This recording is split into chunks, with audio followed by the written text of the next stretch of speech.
बच्चों, let's read this question. The question is write down the reactivity series of metals. तो यहाँ पे हमारा की कॉन्सेप्ट क्या हो जाएगा?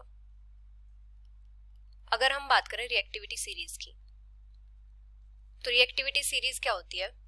ये मेटल्स की अरेंजमेंट होती है in descending order of their reactivities. Arrangement of metals in descending order of their reactivities. मतलब जो हाईली रिएक्टिव मेटल होता है उसको तो रखा जाता है टॉप पे, फिर उसके नीचे जो उससे कम रिएक्टिव मेटल होता है इस टाइप से. तो ये क्या होती है? Reactivity series. अभी रिएक्टिविटी सीरीज में क्या क्या होता है? सबसे टॉप पे प्रेजेंट होता है पोटेशियम. पोटेशियम के बाद होता है सोडियम. इसका मतलब क्या होता है कि जो पोटेशियम है सबसे ज्यादा रिएक्टिव होता है, मोस्ट रिएक्टिव. पोटेशियम से कम रिएक्टिव होता है सोडियम. सोडियम से कम होता है लिथियम. लिथियम के बाद आता है बेरियम.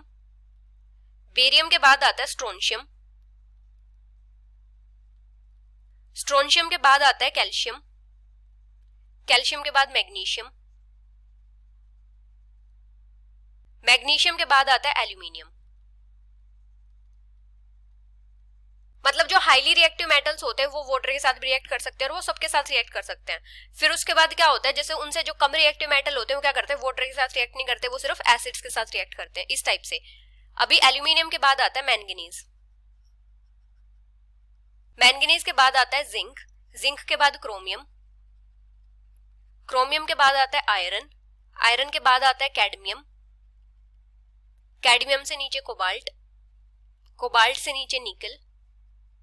निकल से नीचे टीन. टीन से नीचे लेड. उसके बाद हाइड्रोजन. उसके बाद एंटीमनी.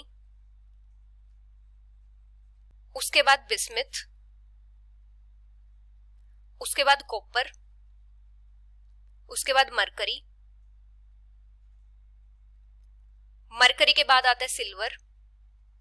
सिल्वर के बाद आता है गोल्ड और उसके बाद प्लैटिनम. और जो सबसे बॉटम में प्रेजेंट होते हैं वो क्या होते हैं? हाईली अनरिएक्टिव होते हैं. Highly unreactive.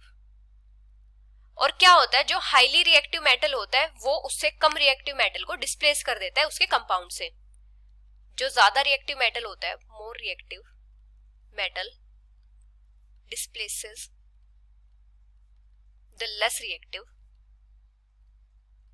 Metal from its compound.